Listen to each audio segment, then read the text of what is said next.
Broadcasting from the business capital of the world, this is the Podcast Business News Network. We are so excited to see Randy Swaim. He's here, and I love his outlook on life, on people, on just living life to the fullest. And you know what? You live each day. You got to be grateful, thankful for everything. And even when bad things happen, you're the type of guy that I want in my back corner to say, it's going to be okay. You got this. And you always build that confidence in people and your teams and all that you help all around the world.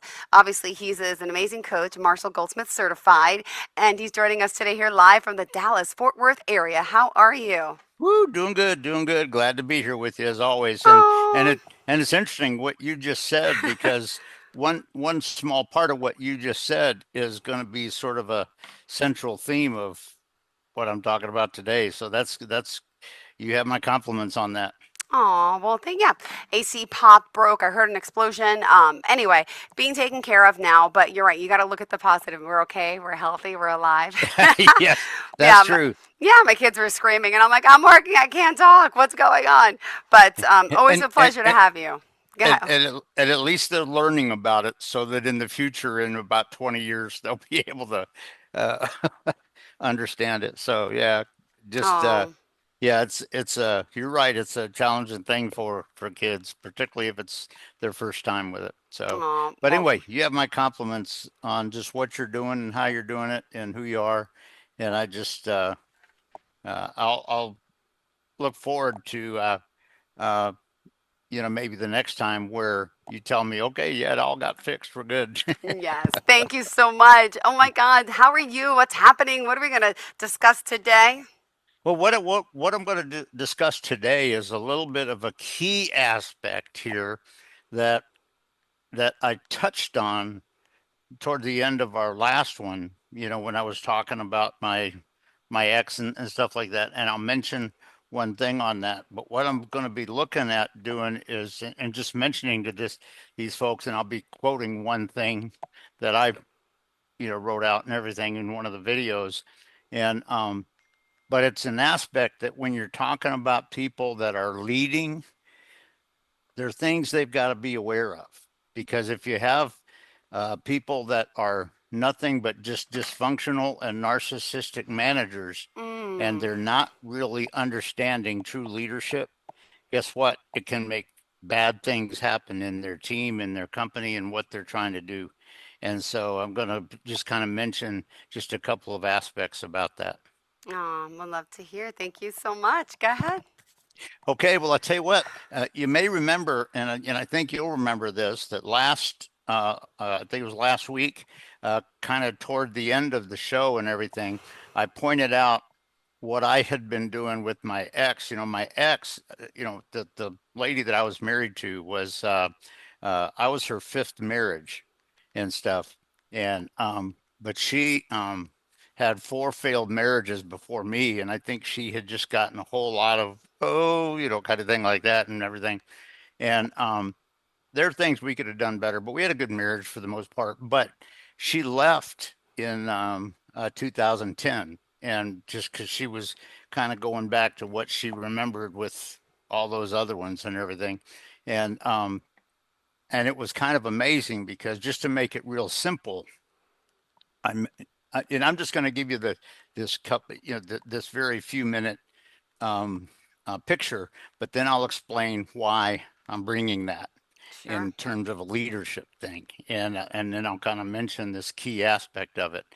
But the bottom line is, um, on the day I knew she was moving out, I made a full commitment to myself and to the Lord that I serve.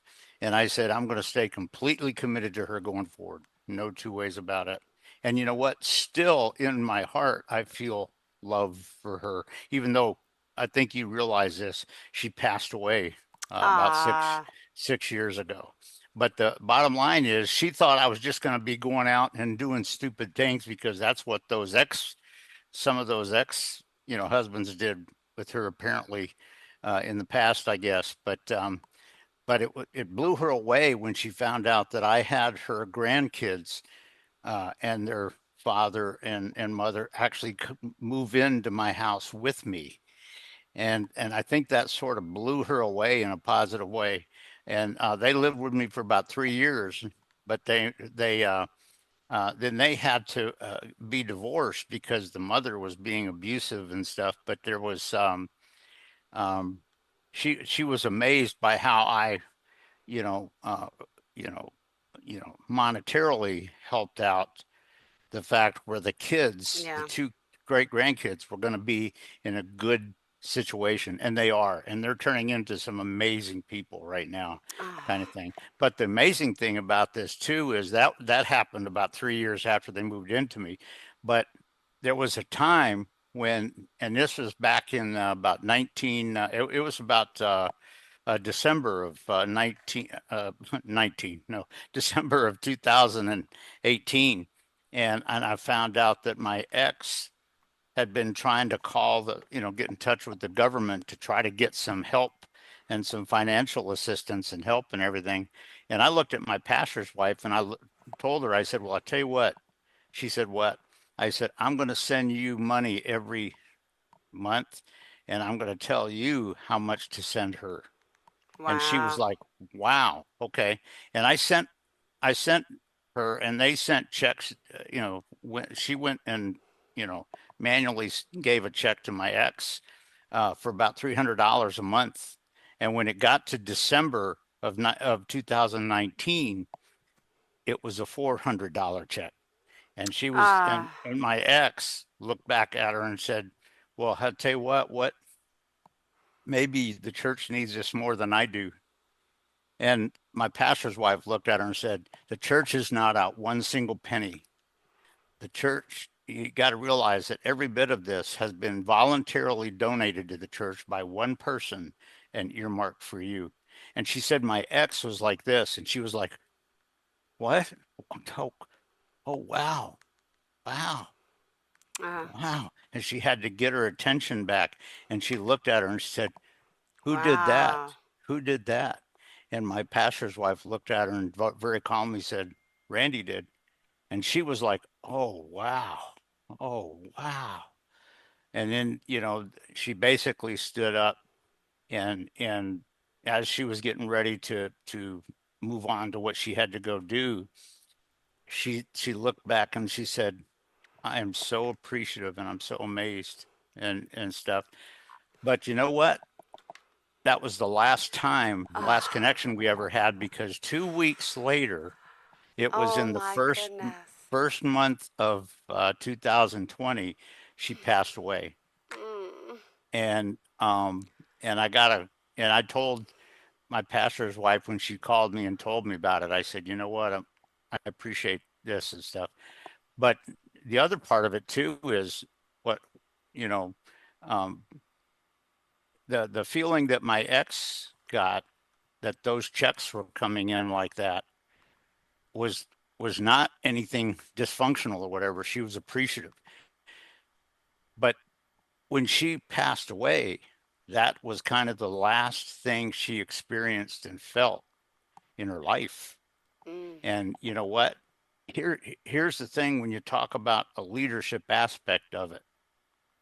When you're Wow. talking about leading teams, and I will tell you that if if and you know this, and there's other people, some of the people that are listening have probably heard this too, but it's very true. There are people out there that are not leaders. They are narcissistic and dysfunctional managers. They're they're dysfunctional control freaks and things of that nature. And what I'm going to do is on my and you may have seen a few of these, but I've got these little short video clips on my excuse me, on my social media and everything.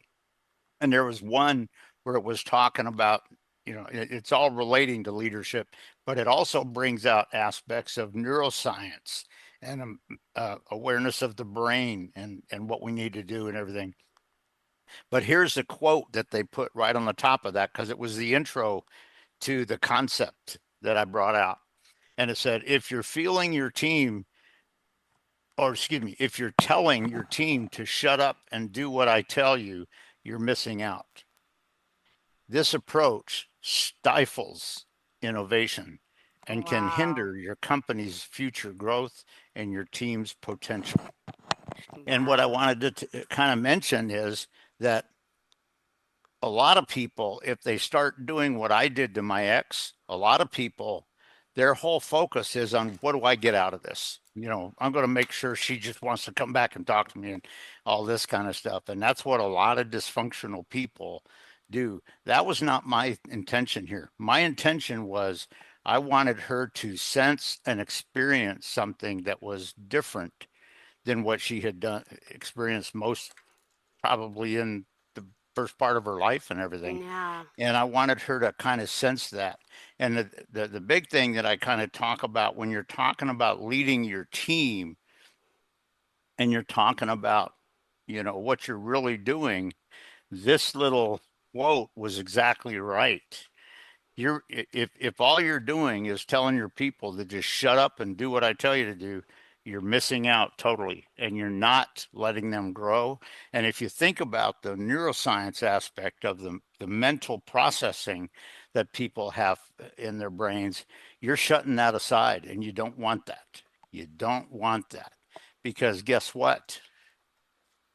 They have to kind of be aware of it. And if you think about it, when you're talking about your team in a situation like that or whatever, guess what? Your team isn't processing because you have shut off their processing.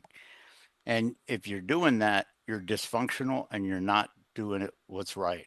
And to keep in mind that when you talk about when I kind of did that for that year with my ex, my goal was not to get her to come back to me. I mean, if she ever wanted to, I'd welcome it, kind of thing. But I wasn't trying to do it. At no time did I call her and try to tell her to come back and talk or anything like that. I basically just changed her feeling and her experience and her opinion. And if that caused her to call back, I'd welcome it. Yeah. But, it was very short before passing away and everything. But the bottom line is when you're talking Oh. about rapidly changing situations like this, Yeah. you got to realize that when you're talking to your team and you're walking with your team, a lot of people that are narcissistic, dictatorial managers in today's world have an insight where it's just my job to tell them what to do. Yeah, just shut up. You Yeah, just do right? what I tell you to do. And if you're doing that, you need to understand that there's two very bad Okay. dysfunctions to that. One is you are not being a leader. You are not really creating the radical success that can possibly Yeah. come out of this. And you're missing the boat on that. The other thing is, if you think about it,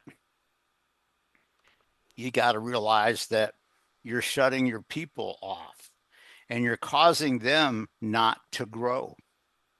You're causing them to sort of shut off their processing. And well, he just wants me to do this, kind of thing, or whatever, kind of thing. And that is not being a leader.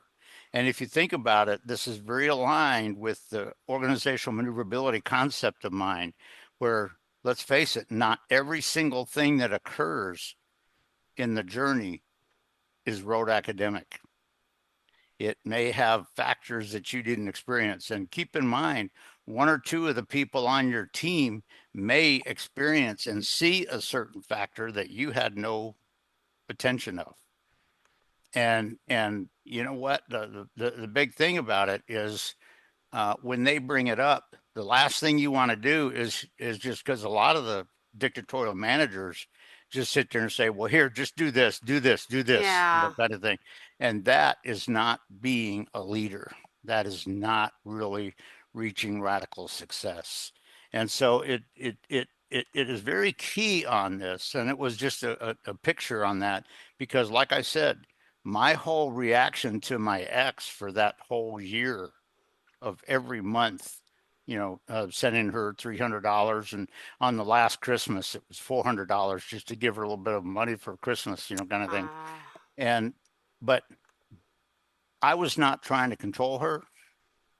I was not doing it to get what I wanted out of it or anything like that. No, what I was doing is trying to make her experience in her life Oh, a little different.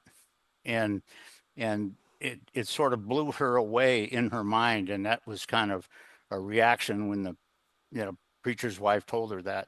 But you know what? One of the things that as a leader and as a manager, you have to be aware of, and this is very true when you're talking about organizational maneuverability concepts, yeah.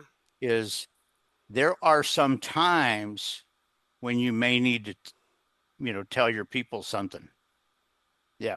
Now, if they come up with a certain situation and you don't know anything about it, or they don't know anything about it, you may have to just tell them what to do. But here's the thing, and this is what a lot of people don't realize this, and this is something that I've done positively so many times in my life.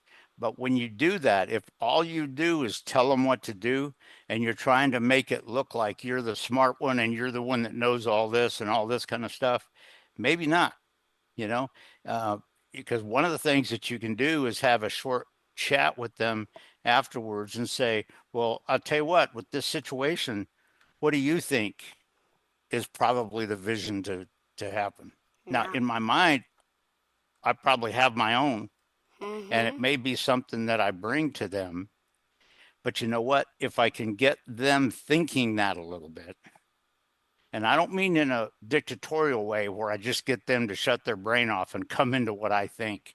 Now, I don't mean that. I mean having them engage the processing a little bit to have a real sense of the possibility of it and everything. And when you ask the right questions, and the right questions are not just getting the answers that I want to get from myself, kind of thing, because you know what? There might be some times where there's some other factors involved. Who knows? But the bottom line is it's just something to think about, that when you're talking about um, truly leading a team in an unpredictable, rapidly changing environment, um, and and being able to identify the right solution out of it, the right answer. And like I said, when I sent those checks, but I didn't call her, I didn't try to call attention to myself for doing it or anything like that. My pastor told her, and she just was blown away in a positive way by it when she heard it, and kind of thing. Um, but the bottom line is, so many people think that it's all about me. No, it isn't. No, it isn't. It's about what you're doing. It's about what you're bringing. Very often it's what you're bringing to your team to get their growth and their awareness and all of that. It's not just about you dictating. Now, if you're talking about a certain situation, and guess what? From my military background, ex-military members will listen to this and go, "Yep, yep," kind of thing. When you're talking about actual combat, yeah, there are times when the commander's got to just do that. Say, "Hey, do this," kind of thing. They got to, there's times when you got to do that, but most times in the civilian business world,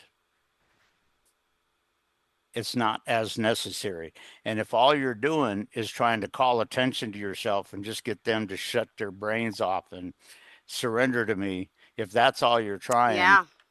you're missing the boat and you're not being a true leader.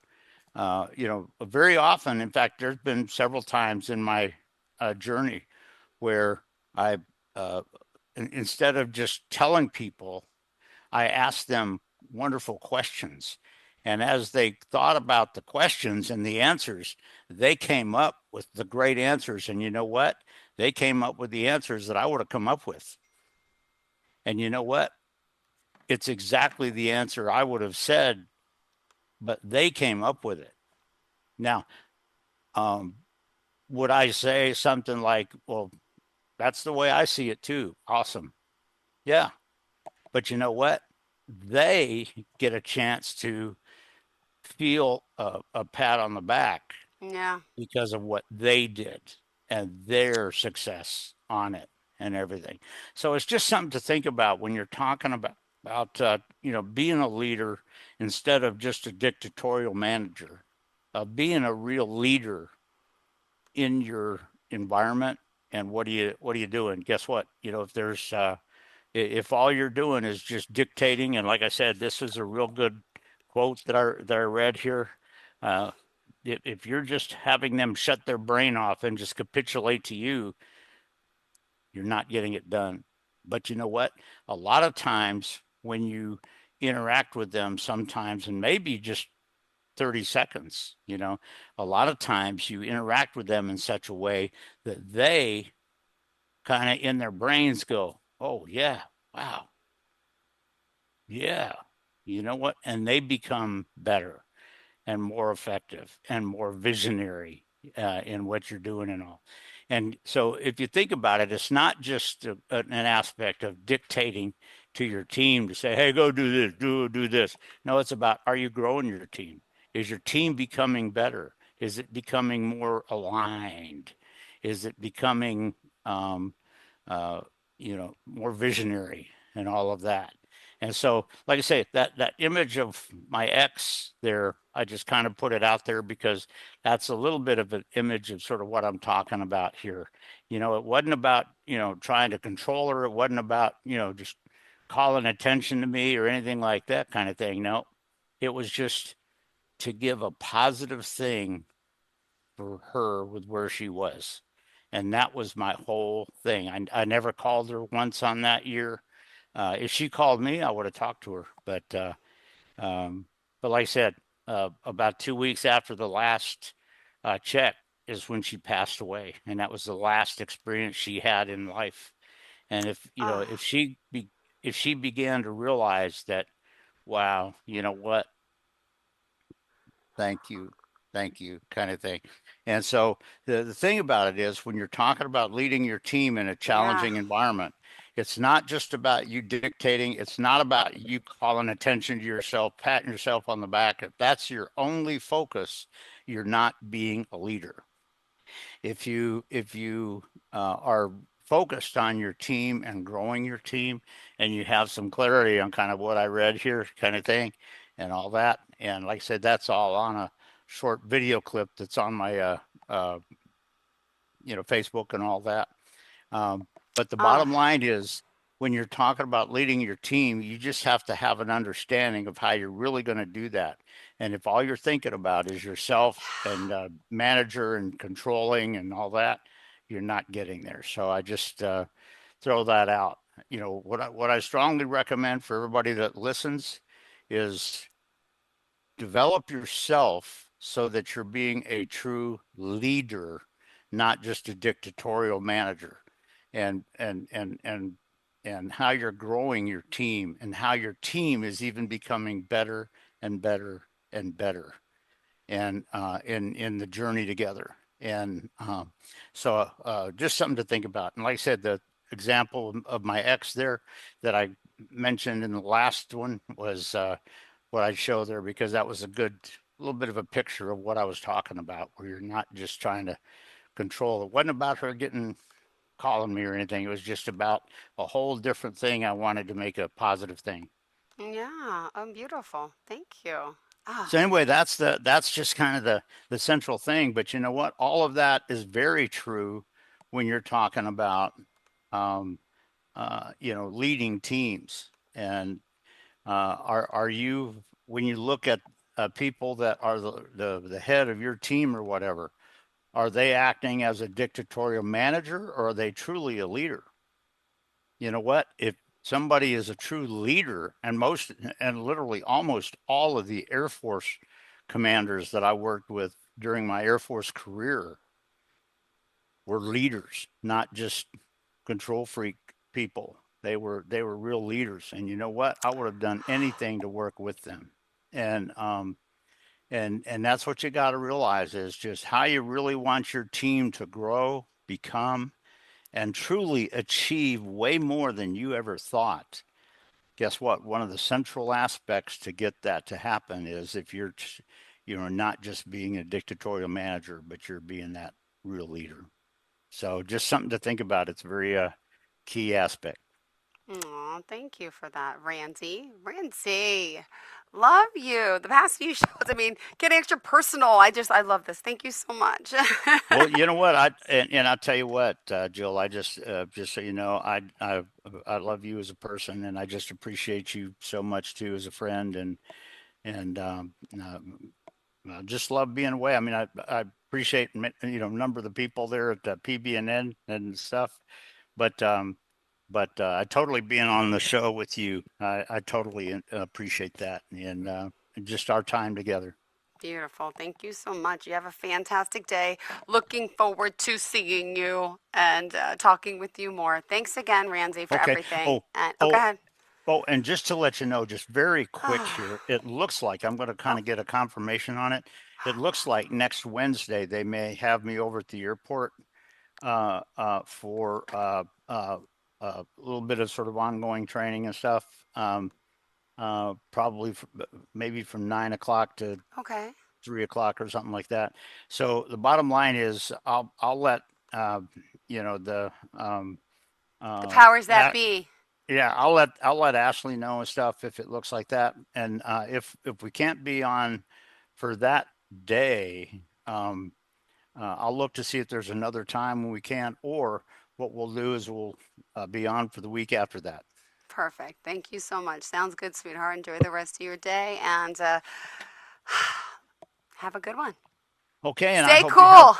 The and theme of my yeah, day. that's right, that's It's good. right. And you It's know all. what? I hope you have a wonderful week, and I hope you have a I wonderful weekend, my friend. I sure will. Thank you so much. You have a fantastic day, sweetie. Bye. Bye bye. Take care. Bye.